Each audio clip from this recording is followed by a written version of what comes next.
हाय बच्चों, कैसे हैं आप सभी। आई होप अच्छे होंगे, राइट।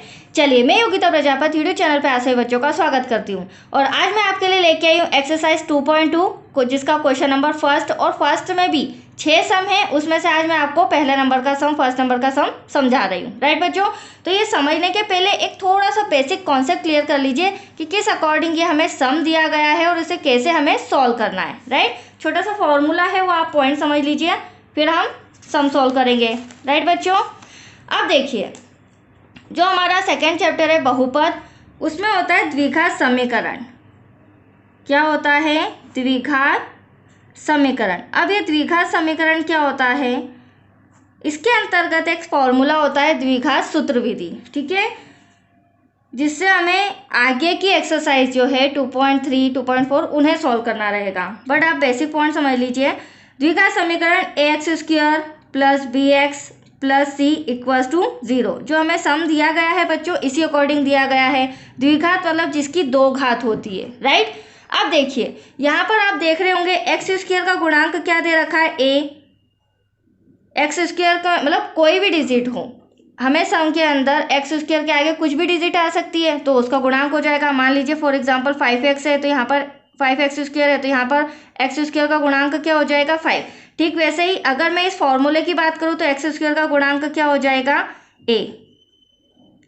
यहाँ पर लिख देती हूँ मैं। हाँ, कुछ सम ऐसे होंगे जहाँ पे x² के आगे कोई डिजिट नहीं दी होगी तो वहाँ पर हम मन से क्या मान लेंगे? 1। ये भी चीज़ आप समझते जाइए। अब मैं bx, यहाँ पर x की बात करूँ तो x का गुणांक भी क्या है बच्चों?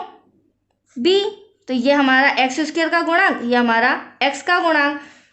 तीसरा पॉइंट इंपॉर्टेंट है, तीसरा होता है इस फॉर्मूले के अकॉर्डिंग अचर पद।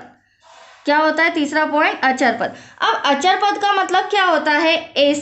ऐसा पद जो बिना एक्स वाई जेड का होता हो, जिसमें कोई भी एक्स वाई जेड ना आता हो। और चर पद, जैसे अभी मैंने 5x² बताया, तो ये क्या हो जाएगा? चर पद। मान लो 15x है तो ये क्या हो जाएगा? चर पद। ये पूरा चर पद कहलाएगा। और अचर पद की बात करूं तो यहाँ पर बिना एक्स वाई जेड वाली जो संख्याएं होती हैं वो कहलाती है अचर पद। दैट्स क्लियर बच्चों।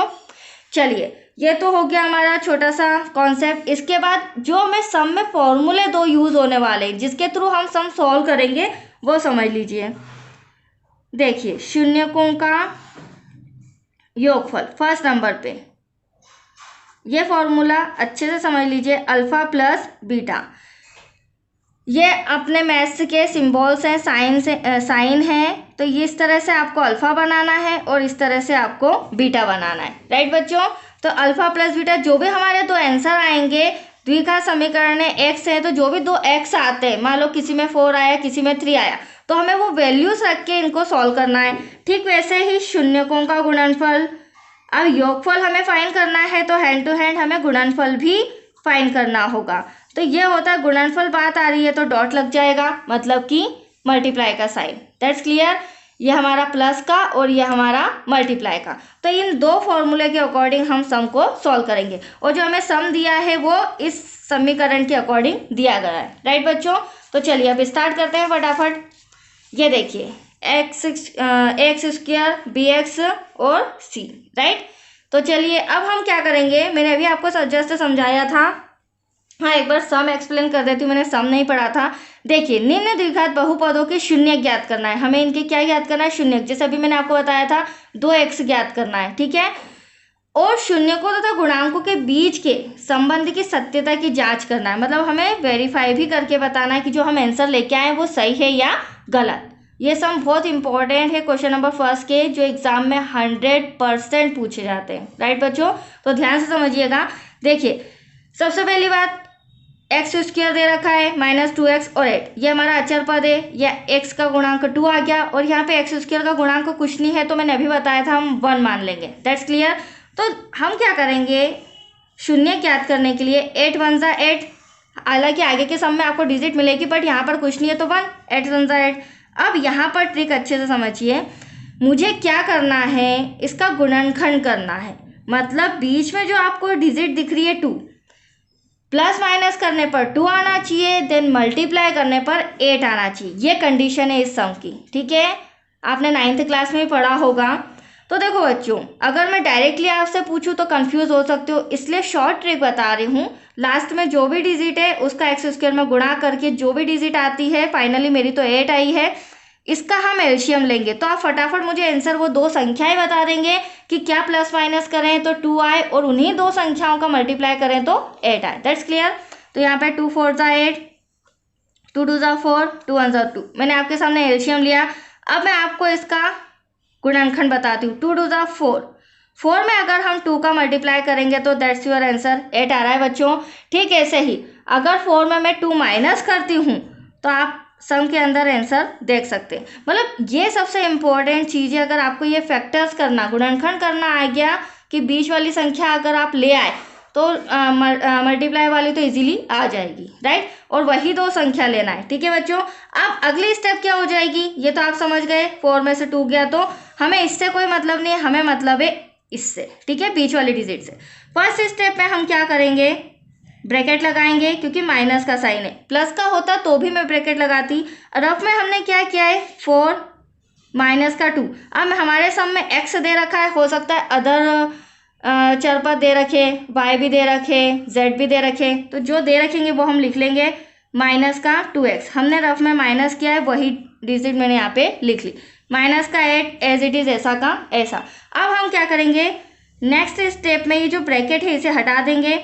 जब ब्रैकेट हटेगा बच्चों तो ब्रैकेट के बाहर माइनस का साइन है, अच्छे से समझ लीजिए, यहाँ पर माइनस का साइन है तो ब्रैकेट के अंदर का साइन चेंज हो जाएगा। नहीं तो आप सोचेंगे कि ऊपर माइनस था नीचे प्लस कैसे आया, वो इस हिसाब से आया कि किसी ब्रैकेट के बाहर अगर माइनस हो तो ब्रैकेट के अंदर के साइन चेंज हो जाते हैं, राइट। हाँ, अगर प्लस होता है तो चेंज नहीं होते हैं, राइट बच्चों। अगला टर्म हमारा क्या हो जाएगा, ये हमारी फर्स्ट स्टेप, ये हमारी सेकंड। अब यहाँ से हम कॉमन लेंगे। ऐसा सब क्यों कर रहे हैं, क्योंकि हमें दो शून्य ज्ञात करना है, राइट, दो एक्स के मान निकालना है। अब यहाँ से अगर मैं कॉमन लेती हूँ तो यहाँ भी एक्स यहाँ भी एक्स, तो एक एक्स मान लीजिए कॉमन ले लिया। जब एक एक्स बाहर आ गया तो एक एक्स बचा अंदर। तो आप वापस रिवाइज मल्टीप्लाई करके भी देख सकते हैं, एक्स में एक्स का मल्टीप्लाई किया, एक्स स्क्वायर। अब यहाँ से एक्स बाहर आ गया तो यहाँ पे ओनली ऑन क्या बचा, 4। That's clear. प्लस का साइन। अब यहाँ पे सेकेंड स्टेप में अच्छे से समझ लो, जो सेकेंड टर्म में हम कॉमन लेते हैं वहाँ पे एक्स वाई जेड कभी भी कॉमन नहीं आता है। यहाँ पर आता है तो डिजिट, वो भी छोटी डिजिट। That's clear. आप देख रहे हैं 2 और 8 दे रखा है, तो यहाँ पर छोटा क्या है 2, हम 2 ले लेते हैं। एक्स 2 का एक्स में मल्टीप्लाई किया 2x।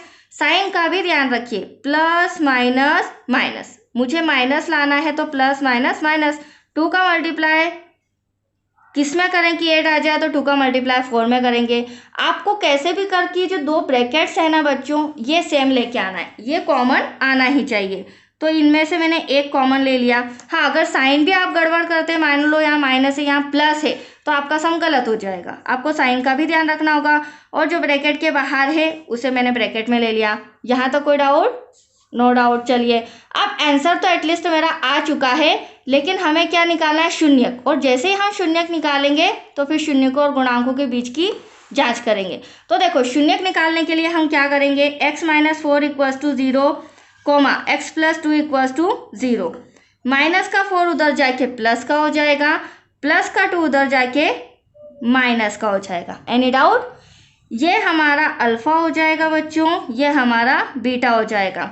आप इसमें कंफ्यूज मत होना। हो सकता है कुछ बच्चे 2 को भी -2 को भी अल्फा मान ले, मतलब कि कॉमन वाली डिजिट बाद में लें और विदाउट कॉमन वाली आगे, तो इससे कोई फर्क नहीं पड़ता है। आगे पीछे डिजिट हो सकती है, जरूरी नहीं कि अल्फा 4 ही हो, अल्फा -2 भी हो सकता है, राइट।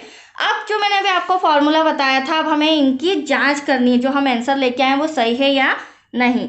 तो यहाँ पर आ जाएगा पहला फॉर्मूला छोटा सा, अभी मैंने समझाया था आपको, शून्यकों का योगफल। अब शून्यकों का योगफल अल्फा प्लस बीटा, हम पहले इसे प्लस करके देखेंगे। अल्फा मेरा 4 है बच्चों, प्लस बीटा मेरा -2। Any doubt? अब 4 में हम प्लस माइनस करें तो 4 प्लस माइनस का 2, 4 में से 2 गया, बचा 2। अब यहाँ पे कुछ इंस्ट्रक्शन है जो हमें लिखना है। तो देखो, 2 मेरा आंसर आया है, पहले मैं आपको सम में लेके जाती हूँ। आपको 2 यहाँ कहाँ नजर आ रहा है, बीच में, जो x का क्या है, गुणांक। तो यहाँ पर हम लिखेंगे x का गुणांक 2, और डिवाइड में कोई डिजिट नहीं है तो डिवाइड में 1 करके x² का गुणांक। तो ये इंस्ट्रक्शन आपको हर सम में लिखना है, तभी आपको पूरे मार्क्स मिलेंगे। तो यहाँ पर आ जाएगा आपका x का गुणांक, ठीक है। हमें सम में ही देखना है कि हमारा आंसर आ रहा है या नहीं। अपॉन में कुछ नहीं 1, क्योंकि हमारा एक्स स्क्वायर का गुणांक क्या था, 1 था, हमने स्टार्टिंग में ही बोला था। तो यहाँ पर एक्स स्क्वायर का गुणांक 1। इस तरह से आपको सॉल्व करना है, राइट बच्चों। चलिए, एक आंसर तो मैं ले आई हूँ 2, अब हमें लेके आना है 8, वो भी माइनस का, राइट। तो चलिए अब हम करेंगे शून्यकों का गुणनफल। योगफल तो हमने निकाल लिया, अब यहाँ मैं लिख लेती हूँ शून्यकों का गुणनफल। तो शून्यकों का गुणनफल क्या हो जाएगा, अल्फा डॉट बीटा। अल्फा अभी आपके सामने 4 आया है, बीटा अभी आपके सामने -2, तो एटलीस्ट मल्टीप्लाई करेंगे 4 2 ज़ा 8, और ये माइनस लगाना मत भूलना, राइट बच्चों। अब ये क्या हो जाएगा आपका अचर पद, मैंने आपको फॉर्मूले में समझाया ही था।